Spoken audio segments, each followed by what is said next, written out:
দিনও সেটা বিস্তৃত হবে না, এটা আমার দৃঢ় বিশ্বাস। এবং বাংলাদেশের জুলাই কখনো ব্যাহত হবে না, এটাও আমার দৃঢ় বিশ্বাস। আমি জানি, ধরেন আপনাদের জায়গায় যখন আমি ছিলাম, সরকারি দায়িত্ব পালন করতে পারতাম না, সব কথা আমি বলতে পারতাম। আমরা সব কথা বলতে পারি না, কিন্তু আপনাদেরকে একটা জিনিস বলি, আমাদের আসলে খুব বেশি হতাশ হওয়ার কারণ নাই। আমি আপনাদেরকে বলি, আমরা যখন সরকারি দায়িত্ব নিয়েছিলাম, আমাদের চিন্তা ছিল বিচারের কথা, সংস্কারের কথা, আমাদের জুলাইয়ের ভাইদের পুনর্বাসনের কথা, আর তারপর সুষ্ঠু নির্বাচনের কথা।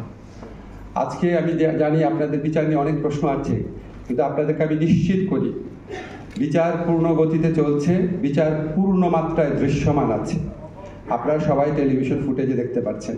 এখন ধরেন আমি আইন মন্ত্রণালয়ের দায়িত্বে আছি, আমি যদি বলি এই মাসের মধ্যে বিচার হয়ে যাবে, আমি জানি, ভিতরের তথ্য তো আমি জানি, আমার টিমের প্রস্তুতি তো আমি জানি, এটাকে আমার জন্য শোভনীয় হবে? আমাদের তো বিচারটা গ্রহণযোগ্য করতে হবে, আমাদের বিচারটা প্রচণ্ডভাবে গ্রহণযোগ্য করতে হবে। শেখ হাসিনার ফ্যাসিস্ট যে দল, সেই দলের লোকজন হাজার হাজার কোটি টাকা নিয়ে বসে আছে। এই বিচারের প্রতিটা জিনিস পুঙ্খানুপুঙ্খভাবে তারা তদন্ত করে তারা বিশ্ববাসীকে বিভ্রান্ত করার চেষ্টা করবে, বাংলাদেশের মানুষকে বিভ্রান্ত করার চেষ্টা করবে। ফলে আমরা সর্বোচ্চ মানের শ্রেষ্ঠ একটা বিচার করতে চাচ্ছি, এবং আপনারা নিশ্চিত থাকেন, আপনাদের হতাশ হওয়ার কোনো কারণ নাই। আজকে আমাদের শহীদ পরিবার যেটা বলেছে, আমি নিশ্চিতভাবে বিশ্বাস করি নির্বাচনের আগে অবশ্যই বিচার হবে।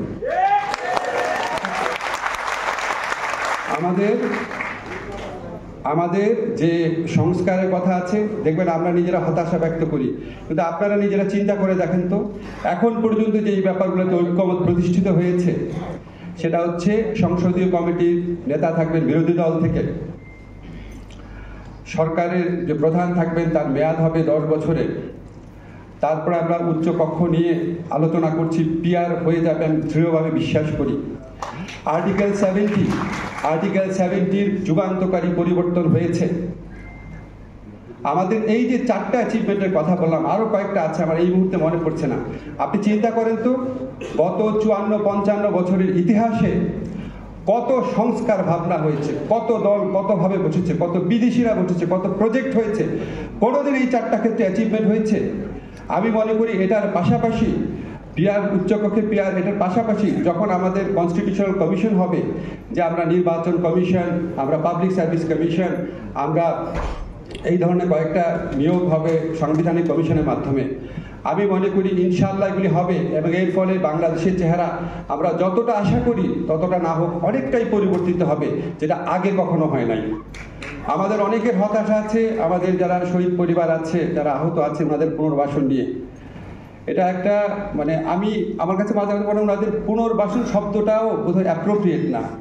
যেই স্যাক্রিফাইস ওনারা করেছে,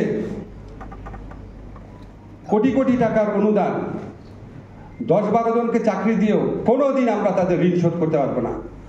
কিন্তু একটা জাতির নিজের কাছে একটা বিবেক বোধ থাকে, একটা মনে হয় একটা কৃতজ্ঞতা বোধ থাকে, সেখান থেকেও এখন পর্যন্ত যেটুকু হয়েছে আপনারা খেয়াল করে দেখেন, আমরা অ্যাটলিস্ট 95%কে আইডেন্টিফাই করতে পেরেছি, তালিকাভুক্ত করতে পেরেছি। ওনাদেরকে খুব ডিটেইল বলতে চাই না, আপনারা জানেন সবাই। অনেক কিছু করা হয়েছে, আরো অনেক কিছু করা হবে। নির্বাচনের লক্ষ্যে আমরা বলতে চাই আপনাদেরকে, ইনশাআল্লাহ আগামীতে বাংলাদেশে নির্বাচন হবে, আমাদের প্রচেষ্টা আছে এটা বাংলাদেশের ইতিহাসের শ্রেষ্ঠতম নির্বাচন হবে। এবং আমরা আমাদের একটা জিনিস মনে রাখবেন, আমাদের অপরাধ বোধটা অনেক বেশি। আপনাদের কষ্ট আছে, আপনাদের মনে হচ্ছে এটা হচ্ছে না কেন, এটা হচ্ছে না কেন, আর আমাদের প্রচন্ড অপরাধ বোধ কাজ করে। যখন জুলাইয়ের কথা মনে পড়ে, জুলাইয়ের স্মৃতিগুলো চোখে ভাসে, মনে হয় আমাদের অনেক কিছু করা দরকার, অনেক কিছু করার ছিল।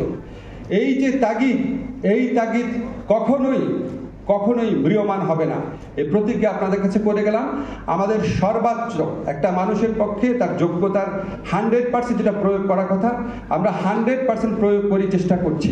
যদি সম্ভব হয় 120%ও চেষ্টা করব। আপনাদেরকে কথা দিলাম, যেগুলি কথাগুলি বলে গেলাম সেগুলি অবশ্যই বাস্তবায়িত হবে। ধন্যবাদ সবাই।